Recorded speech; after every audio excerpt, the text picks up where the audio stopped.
जो व्यक्ति ज्येष्ठ पूर्णिमा के दिन सर्व तीर्थ में कूप से उत्तोलित सुगंधित जल से भगवान के स्नान कराते समय का दर्शन करता है, उसके शरीर में उसी क्षण सर्व प्रकार के पापों का नाश हो जाता है, केवल दर्शन करने से। महाप्रभु जी का जलाभिषेक, इस प्रकार महाप्रभु जी का जल स्नान उस दिन होता है। महाप्रभु जगन्नाथ जी साल में एक बार गज भेष धारण करते हैं।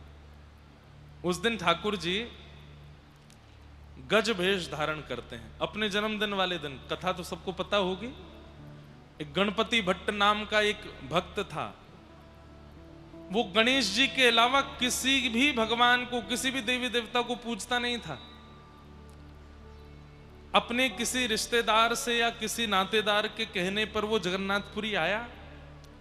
यहां आकर के उसको पता चला कि मंदिर में गणेश जी नहीं है, मंदिर में तो बालकृष्ण प्रभु हैं, कालिया ठाकुर हैं, बलभद्र जी हैं, सुभद्रा जी हैं।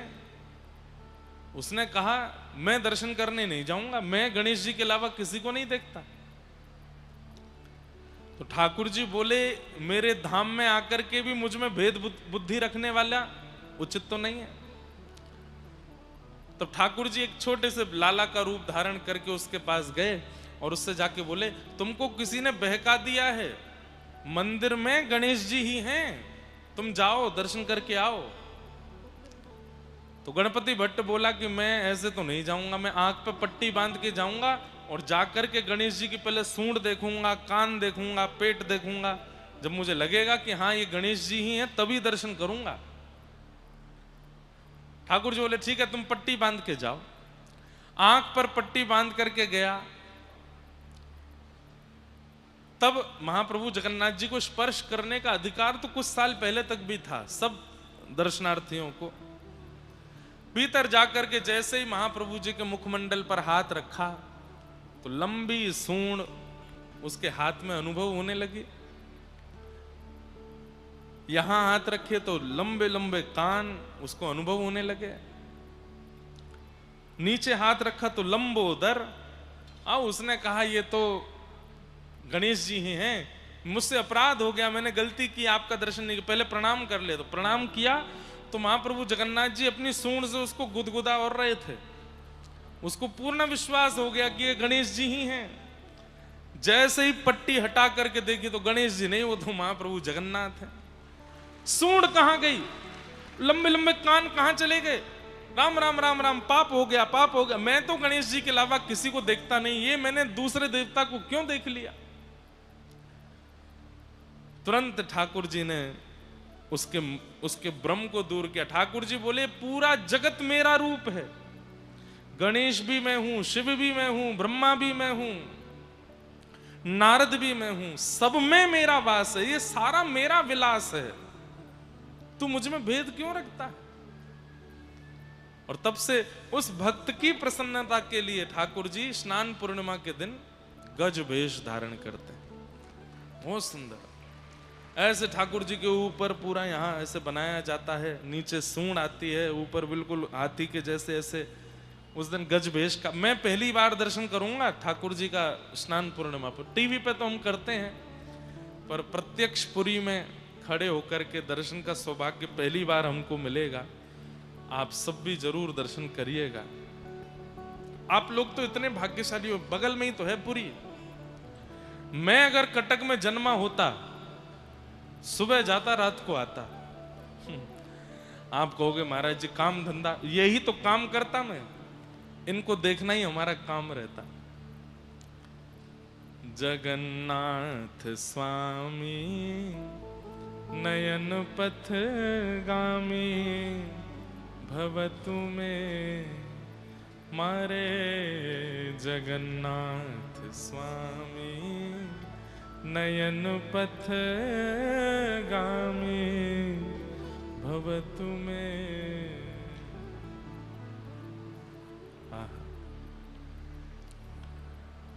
ऐसे महाप्रभु जगन्नाथ, उन्हें बारंबार प्रणाम करते हैं।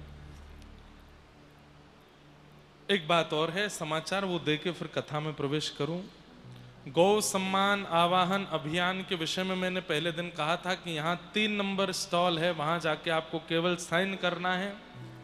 और पूरे भारत में सब संत इस विषय पर चिंतित हैं। जितने ज्यादा से ज्यादा लोगों के सिग्नेचर होंगे कि हम चाहते हैं कि गौ माता राष्ट्रमाता बने, उतनी जल्दी सरकार इस पर एक्शन लेगी। यहाँ पर 3 नंबर कोई काउंटर है बाहर, वहां जाकर के आप अपने हस्ताक्षर करें और वहां से एक एक शीट लेकर के जाएं। अपने परिवार मित्र आप बाहर जाकर के भी सिग्नेचर कराओ, सबको बता के कि भाई ये गौ माता को राष्ट्रमाता बनाने के लिए, उचित सम्मान दिलाने के लिए सरकार पर एक अपील हमको पहुंचानी है।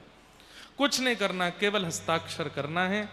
उसके अलावा 27 जुलाई 2026 को प्रातः 8 बजे चौधरी बाजार के मारुति मंडप में, अब आप लोग जानते होंगे कहाँ है चौधरी बाजार, कहाँ है मारुति मंडप। चौधरी बाजार के मारुति मंडप में 1.5 घंटे तक विजय मंत्र श्री राम जय जय राम का जाप करेंगे। इसलिए आप सब लोग सुबह 8 बजे वहां पहुंच जाइएगा और 9:30 बजे कलेक्टर कार्यालय के लिए प्रस्थान कर कलेक्टर महोदय को प्रार्थना पत्र प्रस्तुत करेंगे कि गौ माता को उचित सम्मान दिलाया जाए। 27 जुलाई को आप सब कटकवासी इसमें निश्चित, कितना प्रेम पूर्वक और कितना आनंद में, एक प्रोटेस्ट जैसा ही है लेकिन उसमें हल्ला गुल्ला नहीं है, तोड़ फोड़ नहीं है। विजय मंत्र श्री राम जय जय राम गाना है और केवल हस्ताक्षर करके कलेक्टर को देना। भारतवर्ष में सब जगह ये क्रम हो रहा है। कटक वालों से हमारी प्रार्थना, जितने युवा यहां बैठे हैं इसको नोट कर लीजिए। एक तो बाहर हस्ताक्षर करना है, दूसरा 27 जुलाई को आप सबको एक साथ एकत्रित 8 बजे सुबह होना है।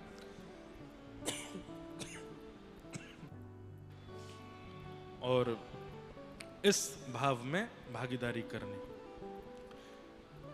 बोलो वृंदावन बिहारी लाल की। कथाक्रम में हम लोग प्रवेश करते हैं।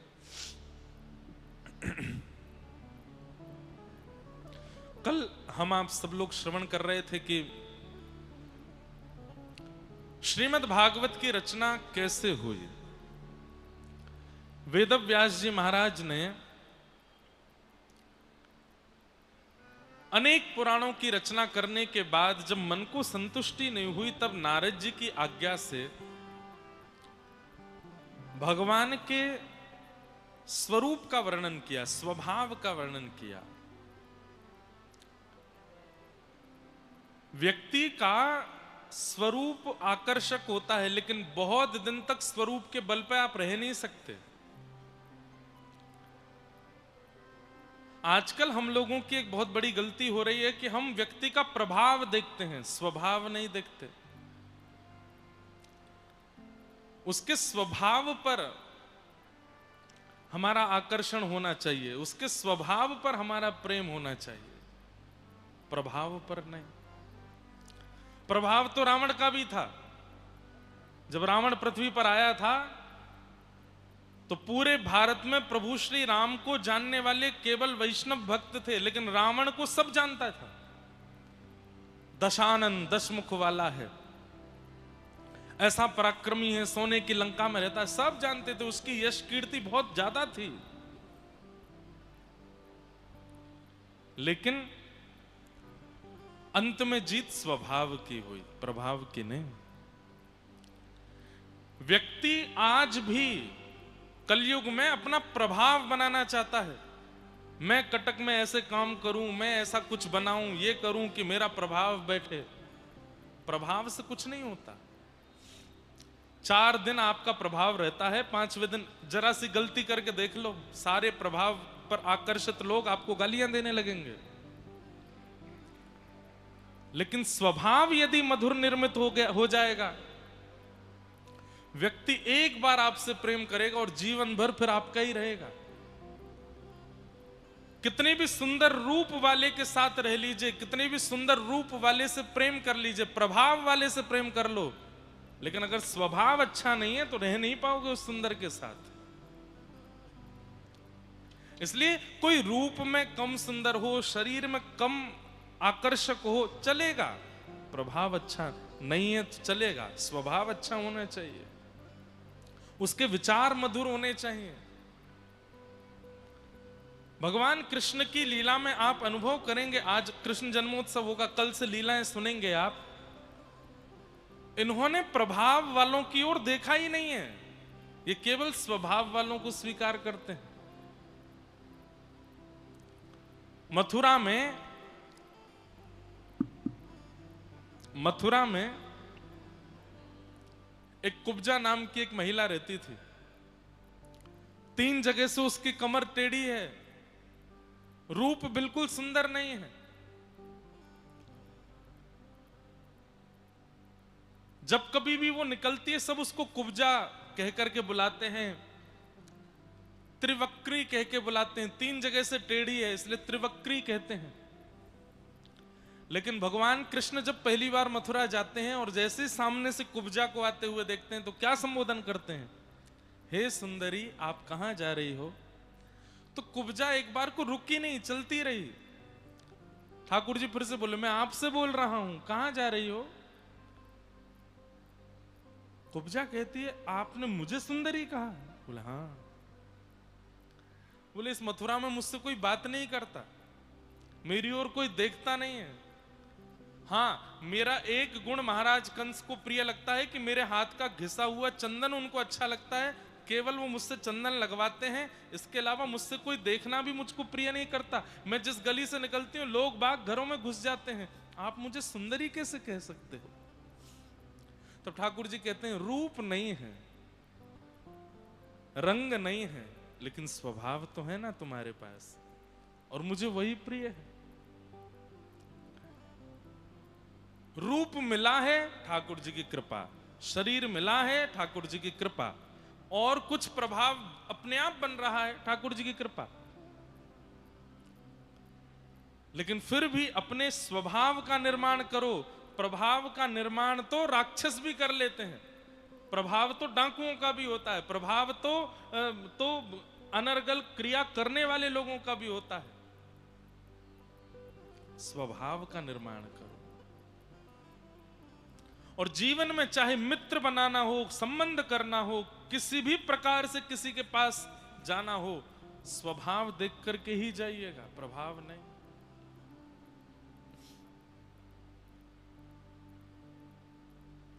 पिछले 1.5-2 वर्षों से भीड़ होने लग गई हमारी कथाओं में, कहीं भी जाते हैं खूब भीड़ हो जाती है। लेकिन इस प्रभाव को यदि मैं स्वीकार कर लूंगा, मुझे एक बात बिल्कुल निश्चित पता है, पहली बार बोल रहा हूं मैं ये बात मंच से, कुछ साल बाद ये नहीं रहेगा। कुछ साल बाद वही गिने चुने लोग आएंगे कथा सुनने, कुछ साल बाद कोई और होगा जिसको लोग सुनेंगे, कुछ साल बाद हो सकता है कि भक्ति ही डाउन हो जाए, कोई कथा में ही नहीं आवे। उस समय यदि भीड़ नहीं आई तो कष्ट होगा चित्त को। इसलिए मैं आज भी स्वीकार ही नहीं करता। छोटे छोटे बच्चे आते हैं, युवा आते हैं, कॉलेज यूनिवर्सिटी के बच्चे आते हैं, कोई ऑटोग्राफ मांग रहा है, कोई कुछ कह रहा है, मैं उस समय यही सोचता रहता हूं, ये 4 दिन की चकाचौंध दिखा रहे हैं ठाकुर जी, इसको अपने ऊपर हावी मत होने देना। और इसका बहुत बड़ी प्रेरणा मुझको जगन्नाथपुरी से प्राप्त हुई। कैसे? जगन्नाथपुरी में माधवदास जी रहते थे, जिनका हम रोज थोड़ा थोड़ा वाक्य सुनते हैं। माधवदास जी जब मंदिर में दर्शन करने के लिए जाते थे तो लोग ये अनुभव करते थे कि महाप्रभु जगन्नाथ अपनी ब्रह्म वेदी पर ऐसे झूमते थे।